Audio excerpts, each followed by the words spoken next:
샬롬 삼국지 3권 11번째. 길 양편에 묻어둔 채 날이 밝기를 기다렸다.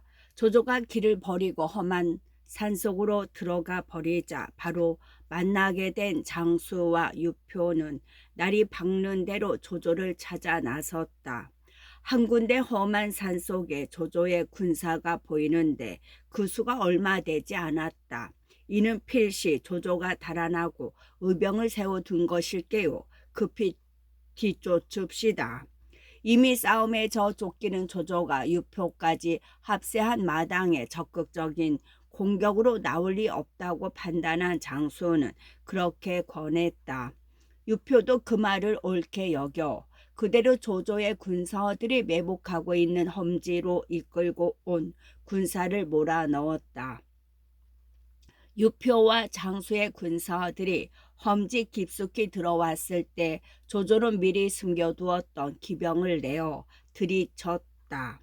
며칠 전에 승리에 들떠있던 장수의 군사들이나 멋모르고 덩달아 따라 들어온 유표의 군사들이 그 치밀하게 짜여진 기습에 당해낼 리 없었다. 둘 다 납치가 되도록 얻어맞고 길을 내어주니 조조는 그 기세를 타고 가볍게 안중현을 빠져나와 진채를 내렸다. 닭 쫓던 개 중에도 이마까지 호되게 쪼인 개꼴이 된 유표는 간신히 패군을 수습한 뒤 역시 간신히 패군을 수습해 나타난 장수를 보고 한탄했다. 조조의 간계에 거꾸로 당할 줄이야 어찌 생각이나 했겠소. 그러나 아무래도 젊은 탓인지 장수가 다시 혈기를 부렸다. 이기고 지는 것은 병가에게 매양 있는 일입니다. 한 번 더 해봅시다. 유표도 이왕 군사를 일으킨 뒤라 그냥 물러설 수 없다 싶었다. 이에 그들 양군은 다시 안중현에 모여 조조를 뒤쫓을 채비를 갖추었다. 이때 조조의 진중에는 또다시 놀라운 정갈이 날아들었다. 허도를 지키고 있는 순욱이 원소가 군사를 일으켜 비어있는 허도를 노린다는 걸 담지하고 그를 보내 알려온 것이었다. 조조는 당황했다. 원소라면 결코 가볍게 보아 넘길 인물이 아니었다. 그를 적으로 삼지 않기 위해 얼마나 근신해온 조조였던가. 전자가 대장구를 내리는데도 그는 원소를 의식하여 사양하였다. 그리고 마침내 승상의 자리에 오른 뒤에는 그를 달래기 위해 대장굴의 벼슬과 기주, 청주 등 4곳의 자사를 함께 얻어주지 않았던가.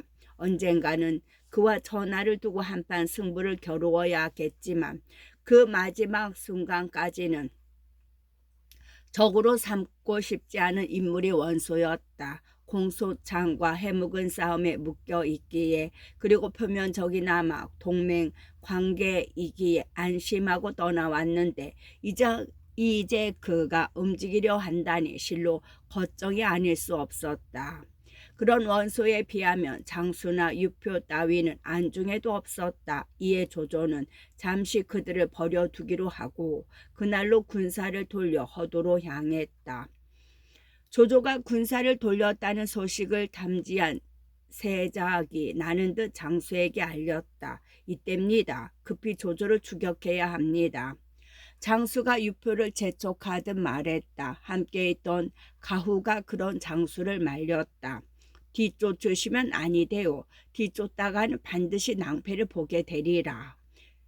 그때 유포가 나섰다. 오늘 뒤쫓지 않으면 앉아서 기회를 잃을 뿐이오. 뒤쫓아야 하오.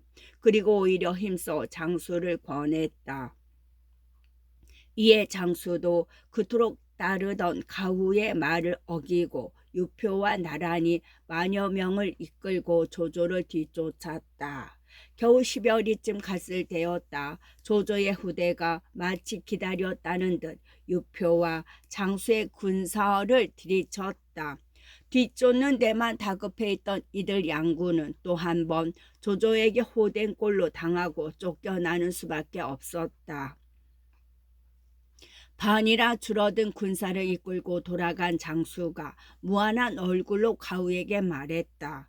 공의 말을 따르지 않았다가 정말로 이렇게 지고 말았소. 그때 가우가 빙긋이 웃으며 권했다. 이제 다시 군사를 정돈에 뒤쫓으십시오. 조금 전과는 다를 것입니다. 지금 이미 졌는데 어떻게 다시 쫓는단 말씀이요. 장수와 유포가 입을 모아 그렇게 되물었다. 그러나 가후는 자신 있게 대답했다. 이제 뒤쫓으면 반드시 크게 이기실 것이요. 만약 그렇지 않다면 내 목을 베어도 좋소이다. 그러자 장수는 그 말을 믿었다. 이미 여러 번 그의 비상한 계략의 덕을 본 까닭이었다. 하지만 유표는 가우의 말을 의심하여 함께 가려 하지 않았다. 이에 장수는 자신의 군사만 수습해 다시 추격했다. 과연 그 추격에서 장수는 크게 이겼다. 조조의 군사는 이때인 치중을 길에 버려둔 채 흩어져 달아났다. 신이 난 장수는 계속해 뒤쫓았다. 그런데 얼마 가지 않아 한 차례 방포 소리가 나면서 한때의 군마가 길을 막는 바람에 감히 더 따라가지 못하고 조조의 군사가 버리고 간 치중만 수습해 돌아왔다. 장수가 수많은 수레에 가득 전리품을 싣고 돌아오는 걸 보고 유포가 가우에게 물었다. 앞서는 날랜 군사로 쫓겨가는 군사를 추격하려는데 공은 반드시 질 거라 했소. 그런데 뒤에는 이미 싸움에 진 군사로 방금 이긴 군사를 치는데 공은 반드시 이길 거라 했소. 결국 일은 그대로 되었으나 어찌해서 그런지 알 수가 없소이다. 바라건대 공께서는 밝게 가르쳐 주시오. 어렵자는 일이지요. 장군께서 비록 군사를 잘 쓰신다 하나 조조의 적수는 못 됩니다. 조조의 군사가 패하다고는 해도 반드시 굳센 장수를 뒤로 돌려 뒤따르는 적을 막게 했을 것이기 때문입니다. 따라서 우리 군사가 아무리 날래어도 능히 당할 수 없을 것이니 점은 반드시 질 줄 알았지요. 하지만 조조가 저렇게 급히 군사를 물리는 것은 허도에 무슨 일이 있기 때문이라 보아 틀림없습니다. 우리의 추격하는 군사를 깨뜨린 뒤에는 저도 급한 터라 반드시 수레를 가볍게 하고 급히 돌아가려 하겠지요. 아마도 더는 뒤를 방비할 여유가 없었을 겁니다. 이번에는 바로 그 방비하지 않은 틈을 타 다시 뒤쫓은 것이니 능히 이길 수 있었던 것입니다. 실로 초절하다고 볼 수밖에 없는 가후의 식견이었다. 장수와 유포는 모두 그 같은 가후에게 감복하였다. 가후는 다시 그런 그들에게 권했다. 이미 조조는 그물을 벗어난 새가 되었으니 더 연연하지 마십시오. 남은 일은 두 분이 서로 의지에 다시 있을 조조의 공격으로부터 스스로를 지키는 일입니다. 그럼 이제 어떻게 하면 되겠소? 두 사람이 한 목소리로 다시 물었다. 유 장군께서는 형주로 돌아가시고 장 장군께서는 양성을 근거로 삼으시되 서로 입술과 이 같은 사이가 되어 위급할 때 도우면 두 곳을 모두 보전하기 어렵지 않을 것입니다. 들어보니 옳은 말이었다. 이에 유포와 장수는 각기 군사를 이끌고 근거지로 돌아갔다. 한편 돌아가는 조조의 기분은 황망한 중에도 잠담했다. 스스로의 머리칼을 베어가며 군기를 세우고 떠난 길이었으나 아무것도 얻지 못한 채 군사만 적지 않이 축내고 돌아가게 된 때문이었다. 그런데 다시 엎친 데 덮친 격으로 급한 정갈이 날아들었다. 후군이 장수의 공격을 받아 몹시 위태롭습니다.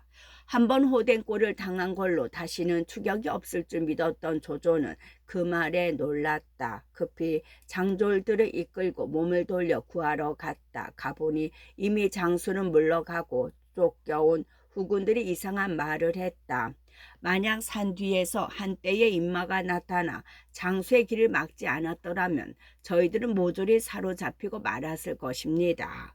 그들이 누구의 군사라더냐? 조조는 고맙기도 하고 궁금하기도 해서 급히 물었다. 그때 한 장수가 창을 끼고 말을 달려왔다. 후군 가운데 하나가 그를 가리키며 대답했다. 바로 저 사람입니다. 그대는 누군가? 조조가 말에서 내리는 그 장수를 보고 물었다. 그 장수가 조조에게 굴레를 올린 뒤 씩씩하게 대답했다. 저는 진유 중랑장으로 있는 이통입니다. 이통은 강화 평춘 땅 사람으로 자를 문달이라 썼다. 그 무렵 연암을 지키고 있었으나 조조는 처음 보는 얼굴이라 다시 물었다. 그대가 어찌하여 이리로 오게 되었는가? 근래 연암을 지키고 있다가 승상께서 장수 유표의 무리와 싸우고 계신단 말을 듣고 특히 돕고자 하여 달려온 길입니다. 그 말에 조조는 기뻤다. 천만다행으로 후군이 공격에서 벗어났을 뿐만 아니라 좋은 장수까지 하나 얻은 셈이었다. 이에 조조는 여러 가지 좋은 말로 이통을 지하한 뒤 그를 건공후로 올려 연암 서쪽에서 장수를 맡게 했다. 이통은 후에 봉해진 기쁨으로 조조에게 절하여 고마움을 표시하고 연암으로 돌아갔다. 조조가 뜻밖으로 신속히 돌아온 때문인지 원소 쪽에서는 움직임이 없었다. 한숨을 돌린 조조는 이번에 새로 급편에 가담한 손책을 자기 사람으로 잡아두고자 먼저 표를 올려 상주했다. 손책은 지난번에 역적 원수를 칠 때에 큰 공을 세웠을 뿐만 아니라 이번에도 유표를 견제하여 그 공이 적지 아니합니다. 손책을 도역 장군의 오후로 봉해 주시기를 엎드려 바라나이다. 그리고 이미 허수아비가 된 황제가 그것 윤호하자 조조는 그 조서와 함께 사신을 강동으로 보내 손책으로 하여금 계속하여 유표를 지키게 했다. 손책이 기꺼이 조조의 말에 따랐으면 말할 나위도 없었다. 그렇게 하여 장수와 유포에 대한 방비를 마친 뒤에야 비로소 조조는 자신의 승상부로 돌아갔다. 여러 벼슬아치들이 차례로 조조를 찾아보고 돌아간 뒤 순욱이 물었다. 승상께서는 느릿느릿 안중 땅까지 오시고도 어떻게 반드시 이길 걸 아셨습니까? 장수가 많지 않은 군사로도 나를 괴롭힐 수 있었던 것은 그들에게 남양을 잃으면 더 돌아갈 곳이 없었기 때문이요. 자고로 군사는 물러서라 해도 돌아갈 길이 없으면 죽도록 싸우는 법인데 장수의 군사가 바로 그러했던 것이요. 비록 성을 공격하는 데는 실패했으나 그때까지 아직 곧 반격할 힘이 남아 있었음에도 나는 그를 깨어내기 위해 일부러 천천히 행군했었소. 그가 성으로 멀리 나오기만 하면 가만히 계략을 써서 사로잡을 작정이었소. 나중에 유표가 끼어들었지만 별로 군사를 부리는 데 밟지 못한 위인이라 또한 별로 걱정되지 않았소. 오히려 그 때문에 앞뒤가 막힌 꼴이 된 우리 군사들만 죽도록 싸우게 만들었을 뿐이었소. 따라서 나는 반드시 그 싸움에 이길 걸 알았던 것이요.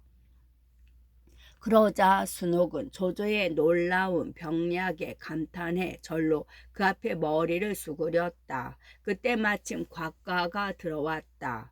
그대는 무슨 일로 이렇게 저물어 찾아왔는가? 조조가 곽가에게서 심상찮은 표정을 읽은 듯 물었다. 곽가가 소매에서 편지 한 통을 꺼내 올리며 대답했다. 원수가 승상께 사자를 보내 글을 보내왔습니다. 공소찬을 치려하니 특히 양식과 군사를 좀 빌려달라는 것입니다.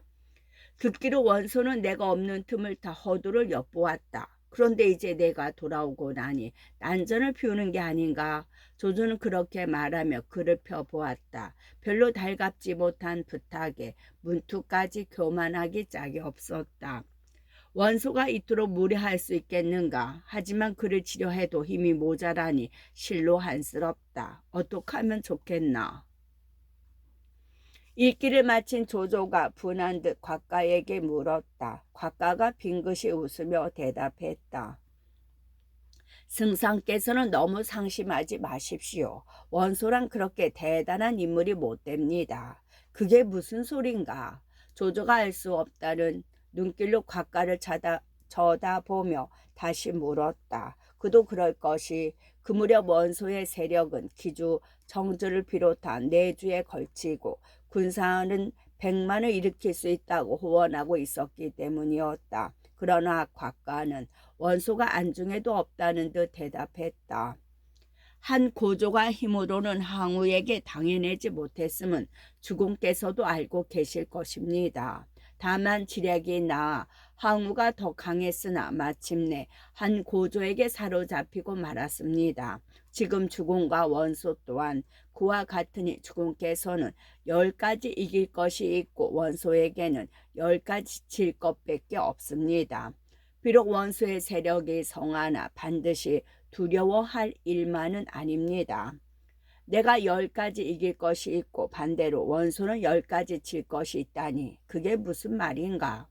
첫째는 원소는 번거로운 예를 좋아하고 지나치게 꾸미는 배단이 있습니다. 그러나 주공께서는 일의 알맹이만 취하시고 나머지는 되어가는 대로 맡기십니다. 이는 이른바 자연에 합하는 것으로 도에서 이기고 있는 것입니다. 두 번째는 의로 이기고 계신 것입니다. 원소는 거드름으로 움직여야 하는데 주공께서는 나름으로 이길 수 있습니다. 어째서 그러한가? 원소가 군사를 일으키려면 전자를 거슬러 일으켜야 하지만 주공께서는 바로 그 전자의 명에 따라 군사를 움직일 수 있기 때문입니다. 그럴 법도 하이. 전자를 모시고 있는 건 나니까. 그럼 나머지 8은 무엇인가? 셋째는 다스림에서 이기시고 있는 것입니다. 환제, 영제 이래로 정치가 잘못되고 있는 것은 잘못에 너무 관대한 탓입니다. 그런데 이제 원소는 다시 그 관대함으로 사람을 모는 데 비해 주공께서는 매서움으로 그 잘못을 바로잡고 계시니 이는 바로 다스림에서 주공이 앞서 있다 할 수 있습니다. 넷째로는 헤아림에서 이기고 있는 것입니다. 원소는 겉으로는 재주 있는 일을 도탄케 대하나 안으로는 시기하며 사람을 쓰는 데는 친척을 많이 뽑았습니다. 이에 비해 주공께서는 겉으로는 요란스럽지 않으나 속으로는 쓸 사람의 재주를 밝게 알아보며 사람을 쓰는데도 오직 재주에 따라 고릅니다. 다섯째로는 꾀함에서 나온 것입니다. 원수는 여러 가지로 일을 꾀하나 결단하는 일이 적지만 주공께서는 한 가지 계책을 얻으시며 이를 곧 이행하시기 때문입니다. 여섯째는 덕입니다. 원소는 모든 일을 오직 자기 이름을 드높이기 위해 하나 주공께서는 지성으로 다른 사람을 대접하니 이는 덕으로서 원소를 이기고 계신 것입니다. 일곱째는 어짐에서 원소를 앞지르고 계십니다. 원소는 가까운 사람만 보살피고 먼데 사람은 소홀하게 대하는데 주공께서는 모든 사람을 두루 근심하시기 때문입니다. 여덟째는 밝음에서 나은 일입니다. 원소는 남이 참수하는 말을 들으면 의혹을 일으켜 마음이 어지러워지지만 주공께서는 그렇지 않습니다. 마음을 가라앉히고 차분히 헤아려 행하시니 이는 주공께서 원소보다 밝음을 뜻합니다. 아홉째는 법을 펴심에서 뛰어난 일입니다. 원소는 자기 주관에 따라 옳고 그름을 뒤섞여 버리는데 주공께서는 법과 도가 한 가지로 엄하고 밝습니다. 실로 원소가 따를 수 있는 바 못됩니다. 10번째는 군사를 부림해서 주공께서 원소를 앞지르고 계신 일입니다. 원소는 허세를 부리기만 좋아할 뿐 군사를 움직이는 요점을 알지 못합니다. 하지만 주공께서는 적은 군사로 많은 군사를 이기시며 군사를 부림해 귀신같이 밝으시니 원소는 감히 거기에 미치지 못할 것입니다. 곽가의 말은 정산유수와 같았다. 그러나 입에 발린 아첨이 아니라 조조와 원소의 장단점을 정확히 따지고 헤아려 밝힌 것이었다. 지나친 말이다. 공이 그 같은 말을 내가 어찌 감당하겠는가. 조조는 짐짓 그렇게 겸손을 떨었으나 얼굴에는 웃음기가 가득했다. 가만히 듣고 있던 순욱이 곽가를 거들었다. 곽봉유가 말한 그 10가지는 제 어리석은 소견에도 들어맞습니다. 원수의 군사가 비록 많다 해도 두려워할 게 무엇이겠습니까? 그러자 곽가가 다시 조조를 격려하듯 말했다. 저희 말을 믿고 잠시만 원소의 무례함을 참으십시오. 당장은 그를 이용해 오히려 이쪽의 근심거리를 먼저 없애는 게 좋겠습니다. 그를 이용해 당장의 근심거리를 없애다니 그게 무슨 말인가? 조조가 곽가를 살피며 물었다. 곽가가 미리 준비하듯 대답했다. 서주의 여포는 겉으로는 주공을 따르는 체 하고 있으나 실로 가슴과 배에 큰 화근 덩어리라 할 수 있습니다. 이제 마침 원소가 공소찬을 치겠다고 하니 못 이긴 채 그를 부추겨 그대로 하게 하십시오. 그렇게 되면 달리 허두를 넘볼 만한 인물이 없을 것이므로 주공께서는 그 틈을 타 멀리 군사를 내실 수 있을 것입니다. 먼저 여포를 쳐 없애고 동남을 병정한 뒤 원소를 도모하는 게 상책입니다. 그렇지 아니하고 우리가 원소를 공격하게 된다면 여포는 반드시 그 빈틈을 노려 허두를 빼앗으러 달려올 것입니다. 그것은 곧 우리가 등과 배로 적을 막는다는 뜻이 되어 그 해를 입음이 결코 적지 아니할 것입니다. 그 같은 곽가의 말을 알아듣지 못할 조조가 아니었다. 원소의 무례함 때문에 치솟던 화를 깨끗이 억누르고 이내 의논을 여포 진릴로 바꾸었다. 순욱이 나서서 말했다. 동으로 여포를 치는 일 또한 그리 쉽게 보실 게 못됩니다. 먼저 유비에게 사람을 보내 승상의 뜻을 알리고 그로부터 그쪽의 사정을 들은 뒤에 군사를 일으키는 편이 옳습니다. 역시 맞는 말이었다. 당대의 으뜸가는 맹장이요 기름진 서주를 근거로 삼고 있는 여포라 가볍게 대할 인물이 아니었다. 거기다가 전에 원수를 치고 돌아오면서 유비에게 가만히 해둔 말도 있어 조조는 곧 순욱의 말을 따르기로 했다. 이에 조조는 먼저 유비에게 여포를 칠 뜻과 함께 그쪽의 사정을 묻는 밀서를 보내고 다음으로 원소를 부추기는 일에 들어갔다. 황제에게 상주하여 전에 원소에게 내린 대장군 벼슬에다 태위를 더하고 아직 보내지 않은 기주, 청주, 유주, 병주의 도독 인수까지 얹었다. 그런 다음 전에 그가 보낸 글에 답하는 밀서를 지닌 사신과 함께 원소에게 보냈다. 공께서 공소찬을 치신다면 나는 마땅히 군사를 내어 돕겠습니다. 장뜩 원소를 추켜 세우는 말을 빼면 대개 그런 내용이었다. 조정에서 내리는 벼슬과 함께 조조의 그가 같은 글을 받자 원소는 몹시 기뻤다. 비록 조조처럼 전자를 끼고 있지는 못했으나 벼슬은 전에 황후의 오라버니가 올랐던 대장군의 삼공의 하나인 대위까지 더해지니 결코 조조에 비해 낮지 않았다.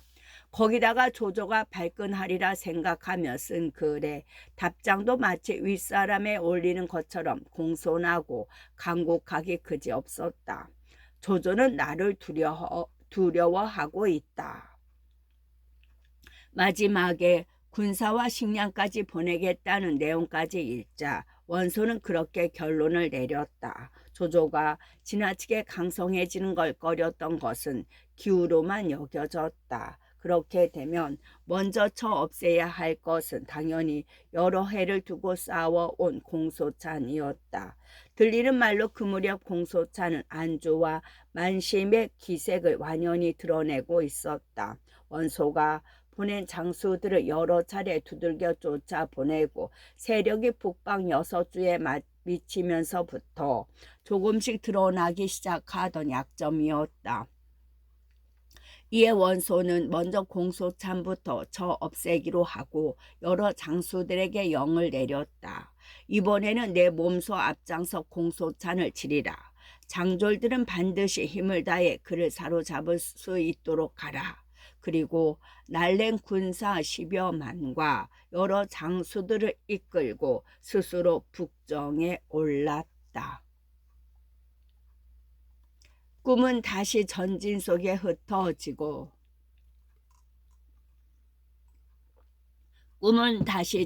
속에 흩어지고 조조의 밀사가 소패에 이르렀을 때는 유비가 새로 얻은 예주에 기대어 다시 꿈에 부풀어 있을 때였다. 조조가 장수와 싸우러 갔다는 말이 들리는가 싶더니 다시 원소가 허두를 넘보는 바람에 급히 회군했다는 정갈이 왔기 때문이었다. 만약 원소와 조조가 맞서게 된다면 당분간 유비는 강자들의 싸움에 동원될 필요 없이 자신의 힘을 길러 갈 수 있었다. 원수는 아직 군사를 움직일 힘이 없고 여포는 조조가 원소와 싸우느라 동쪽을 돌볼 틈이 없음을 아는 한 원술 때문이라도 유비와의 화평을 유지하고 싶어 할 터였다. 조조의 편지를 읽어본 유비는 적이 괴로웠으나 어쩔 수 없었다. 조용히 군사나 기르고 싶은 생각에도 불구하고 이미 조조가 여포를 치기로 결정하고 도움을 청해오는 터라 응하지 않을 수 없었던 까닭이다. 이에 유비는 근간 여포의 사정을 알림과 함께 호응을 약속하는 답서를 그 밀사편에 주어 보냈다. 이때 서주에는 이미 조조가 뿌려둔 독이 조금씩 여포를 상하게 하고 있었다. 그 독은 다름 아닌 진규와 진등 부자였다. 마음속으로는 이미 조조의 사람이 된 그들은 먼저 아첨으로 여포를 녹였다. 여럿이 모인 술자리마다 번갈아 여포를 축혀 세웠고 큰 잔치 때는 여포의 덕을 칭송하는데 부자 모두 입에 침이 마를 지경이었다. 여포 또한 그리 밝은 위인이 되지 못해 그걸 싫어하지 않았으나 진국만은 그들 부자의 하는 일이 못마땅했다. 진규 부자가 겉으로는 장군께 아첨하고 있으나 그 마음속은 헤아릴 길이 없습니다. 마땅히 그들의 농간을 미리 방비하는 것이 좋겠습니다. 어느 날 진궁은 틈을 보아 여포에게 그렇게 말했다. 하지만 이미 진규 부자의 아첨에 흠뻑 빠져있는 여포는 오히려 성을 내며 진궁을 꾸짖었다. 그대는 까닭없이 남을 모함하여 좋은 사람을 해치려 하시오. 진궁은 어이가 없었다. 여포의 뒤끝이 보이는 것 같아 그 자리를 물러나며 홀로 단식했다. 충성된 말을 받아들여 주지 않으니 우리들이 반드시 앙화를 입겠구나. 그리고 여포를 버리고 가고 싶었으나 차마 그럴 수 없었다. 그동안 든 정도 정의련이와 또다시 주인을 버려 세상 사람들의 비웃음을 사고 싶지는 않았다. 그 바람에 나날을 울적하게 보내던 진궁은 어느 날 수화 몇 길을 거느리고 사냥을 나갔다.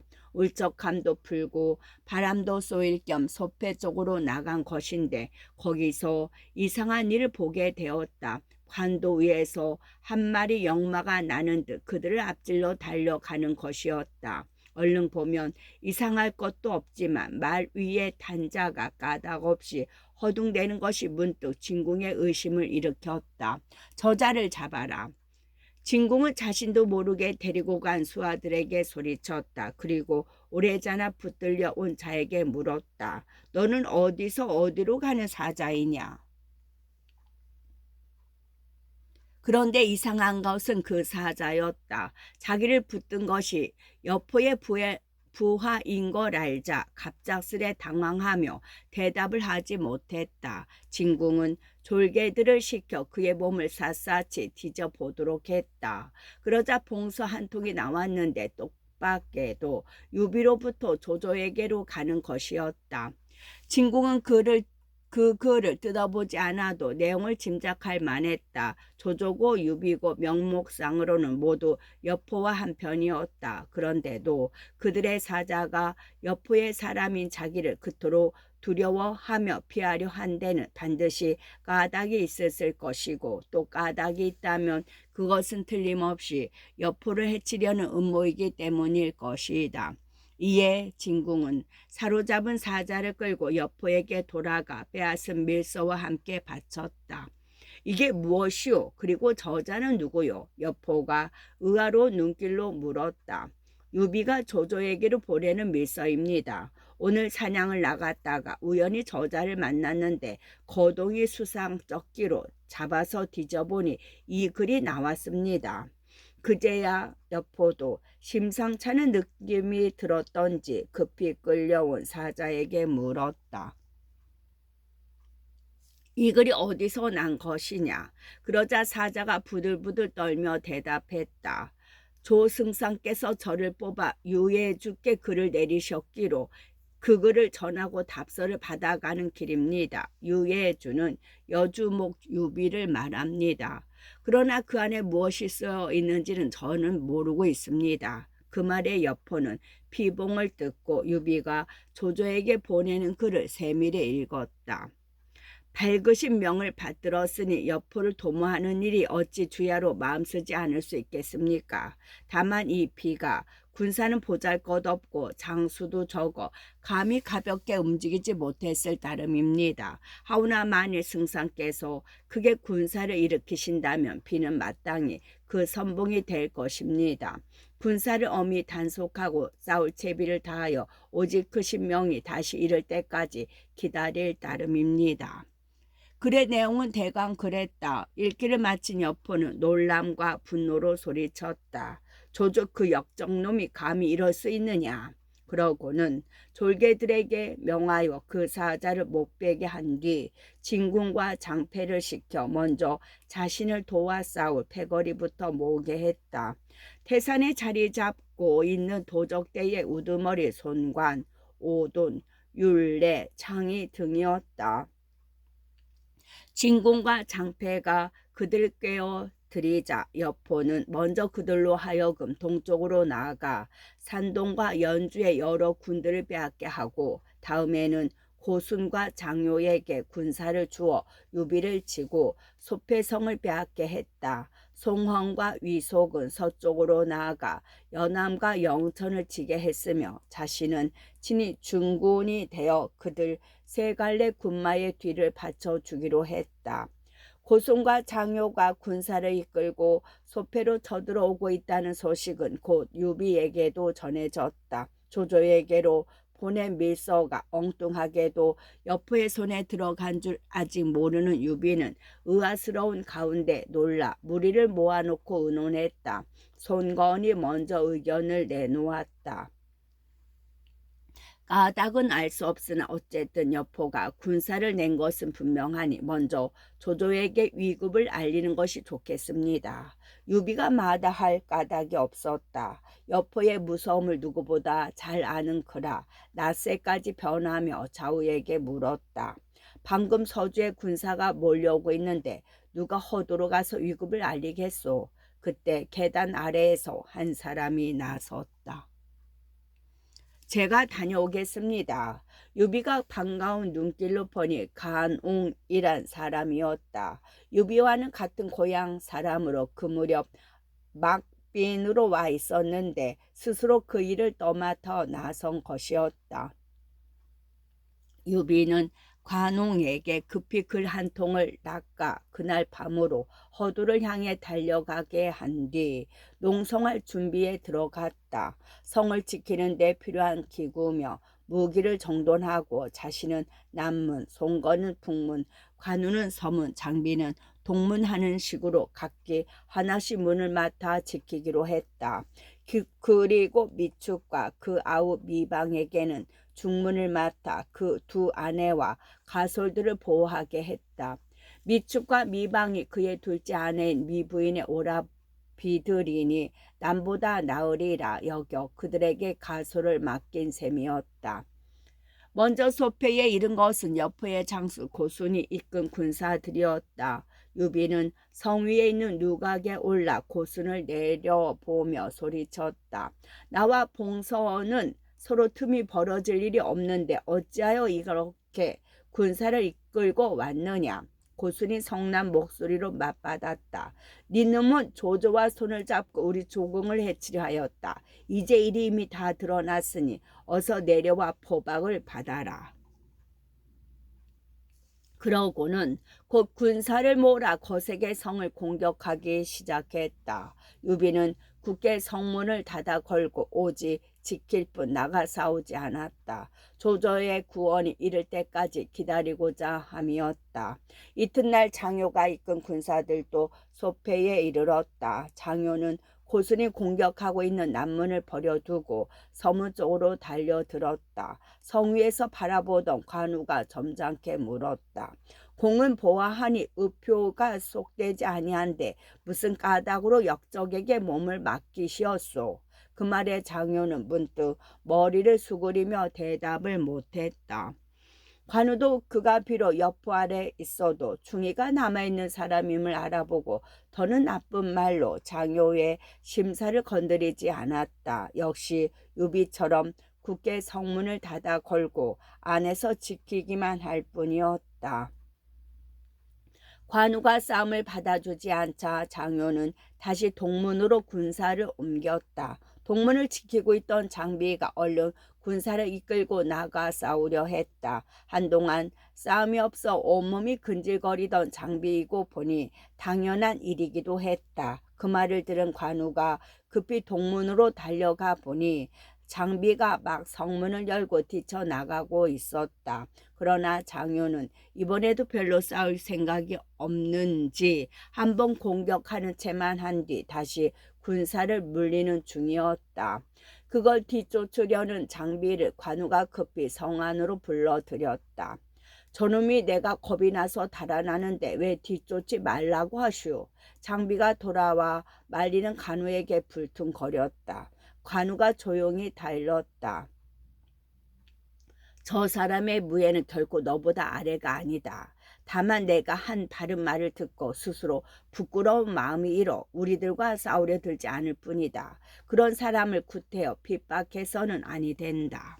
그 말을 듣자 장비도 깨달아지는 게 있는지 사졸들을 나가지 못하게 하고 굳게 성문만 지키게 했다. 그리고 자신도 다시는 더 나가 싸우려 들지 않았다. 한편 유비의 위급을 알리기 위해 몸을 빼쳐 허도로 간 간웅은 조조를 만났다. 여포가 군사를 일으킨 일을 말하고 구원을 정하자 조조는 곧 그 일을 의논하기 위해 모사들을 불러들였다. 나는 이 기회에 여포를 치고 싶소. 그런데 이번에 원소는 달래 놓았으나 다만 두려운 것은 형주의 유포와 남양의 장수가 우리들을 노리는 일이오. 여러분의 의견은 어떠시오? 그 말에 순우가 일어나 대답했다.